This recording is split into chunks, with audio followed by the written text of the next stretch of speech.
Terrifying wildfires fueled by a punishing drought and ferocious winds torching resort towns in Tennessee. At least 14 fires near the Smoky Mountains National Park forcing mass evacuations. At one point, 30 buildings engulfed in the fires, including a 16-story Hilton hotel. Wind gusts topping 70 miles per hour, combined with the worst drought in the region in nearly a decade, fanning the flames.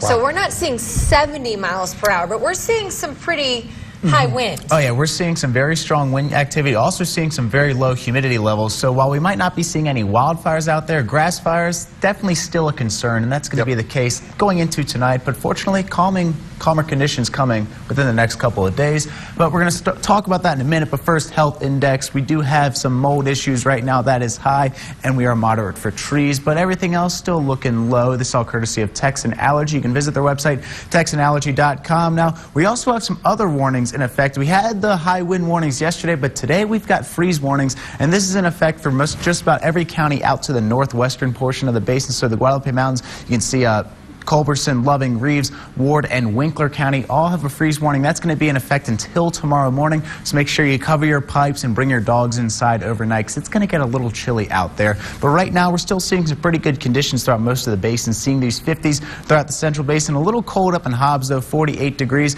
and we're still seeing those 60s and 70s down along the border in the Presidio and the Big Bend. But right now, winds, yep, they're still out there. 40-mile-an-hour wind speeds out to the west, 24 up in Carlsbad, a lot of 20s and high teens throughout the central basin and the northern Trans-Pecos. You can see Pecos at 21, 21 in Fort Stockton, and 20 down in Marfa. So those winds are still out there, and that's really not going to be the case for the next couple of hours. We're going to start to see some calming later on this afternoon, going into Wednesday night or Wednesday morning. We'll still be seeing somewhat of a breeze out there, but definitely not going to be seeing those heavy wind gusts that we've seen over the last couple of days. 53 for right now in the Guadalupe Mountains, 33 up in Carlsbad, 31 right here in Odessa in the Tall City, a little calmer over in Big Spring at 23, but peak gusts not too far off from our peak from earlier. 58 the peak today. That was out in the west. You saw 32 in Pecos and 30 down in Marfa, 35 in Fort Stockton. And with these winds, we still also have some very dry conditions. That puts it at risk for some grass fires. So don't be throwing any, don't be lighting anything on fire outside. Don't be flicking any cigarettes into the ground, because those fires can definitely spread at a very fast rate, especially with these dry conditions and these strong winds. And it's going to remain relatively dry, at least for the next couple of days. But we do have some rain activity thanks to a cold front that moved through. A lot of that rain's taking place throughout the north. Not really anything strong, a little bit of rain clouds here and there, but not going to be seeing really any thunderstorm activity, just some light showers going on and off. And this cold front has moved through. It's brought us some heavy winds. It's also going to bring us some cooler temperatures. We're going to talk about that right now, because tonight we have a chance of seeing some freezing conditions in many areas throughout the northern basin. You can see temperatures dropping down into the 30s and the high 20s. While those numbers are there, the chances of getting all the way down to that low is highly unlikely, but it's still going to be really cold out there.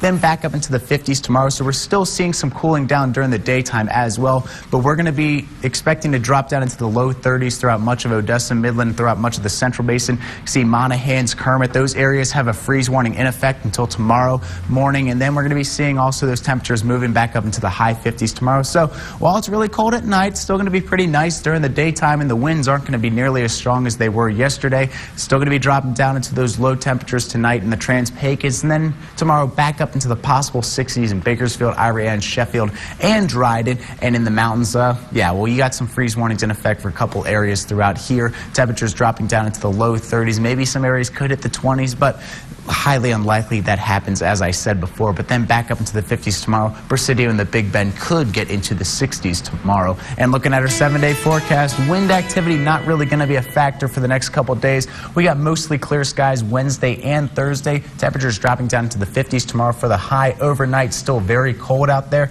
But then we're back up into the 60s on Thursday before we see some rain chances making a comeback Friday, Saturday, and Sunday.